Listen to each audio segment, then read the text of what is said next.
I am going to take your money.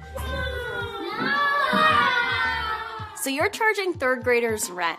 I am. I sure am. How does that work? They have jobs, and of course I pay them, not real money. They have to go ahead and pay me rent once a month, just like I have to pay bills.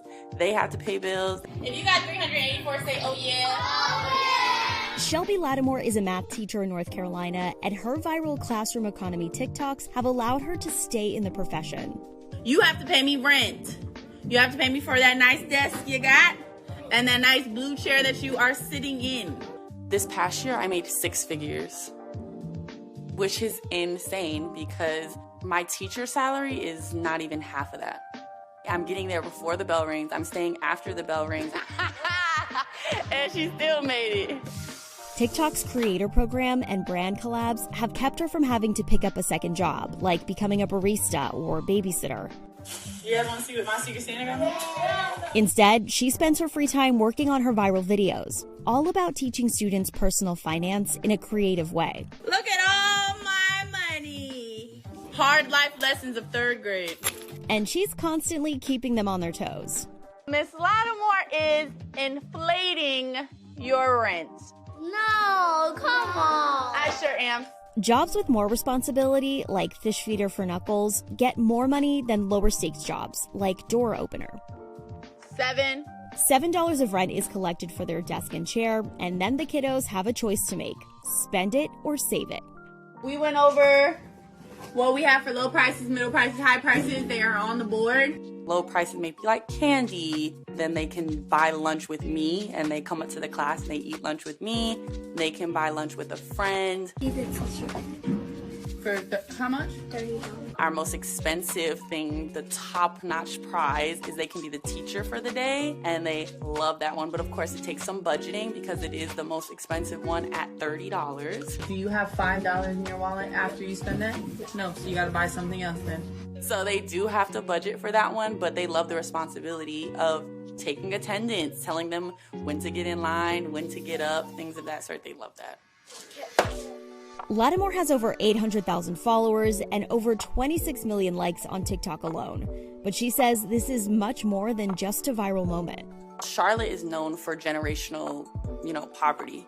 The whole project of my school and the environment that they are living in is all part of a project to kind of combat that. Title I schools, like the one Shelby works at, provide additional resources to children from low-income areas. A lot of my students of color, Hispanic, Black, whatever it may be, they see their parents, they see their guardian, they see their grandmothers, grandfathers, whatever it may be, living check to check. They see the money management of not thinking long-term necessarily or the consequences of it. So I'm just gonna write a 2 next to candy to show that you get 2 for $4. Okay? And a lot of them do come from housing insecurities and different circumstances where parents have to work 2-3 jobs to pay bills for their kids, to put food on the table. Watching my students now become appreciative of possibly what their guardians are going through, of course in a safer environment, just kind of gives them that responsibility to then move forward as they become adults.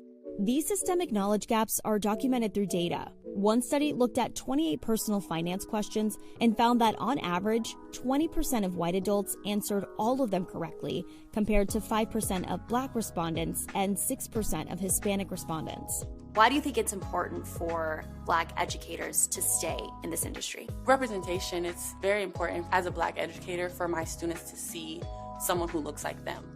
Even down to Marley, one of my students, she even went through the transition of, not wanting to wear her natural hair. Hi, Miss Lattimore. Hi, good morning. Marley's in 4th grade now, but was one of Lattimore's best students. Now, her mom says she's been more responsible with spending money in the real world. We didn't really discuss money a lot. She just thought it grew on trees and she could spend it. And then she got a rude awakening of what it was like to actually have to save money and spend her own money. Marley says Ms. Lattimore's class gave her a whole new perspective.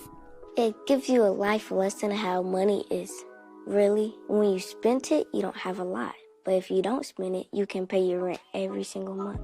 So what's one thing that you saved your money to buy? These shoes, it took me like 3 months to save up. What's your favorite thing about Ms. Lattimore? that she looks like me. Can someone say in a sentence, I love Miss Lattimore's class because? I love Miss Lattimore because she challenges us. Because she's in it. Because she encourages us. Since I'm an adult, what if I said, 3rd grade is too young to learn about money? What would you guys say? Excuse me? Oh, excuse me! 3rd grade can learn anything.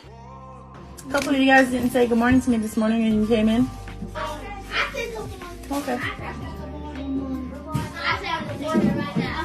What keeps you waking up every day and excited to go to work? Wow, I'm sorry. No, don't apologize. Take a beat. Take a beat. Yeah. You got it. It's gonna sound so corny, but it's them. Hi, Cedric. How are you? The corny little hugs that are germ-filled, but they're like, you just can't let go. And it's just like, or the random little notes that you get. I'm not even a mom, and the draw I have to my kids emotionally is crazy. It's crazy. So you feel fulfilled? I do. I love my job.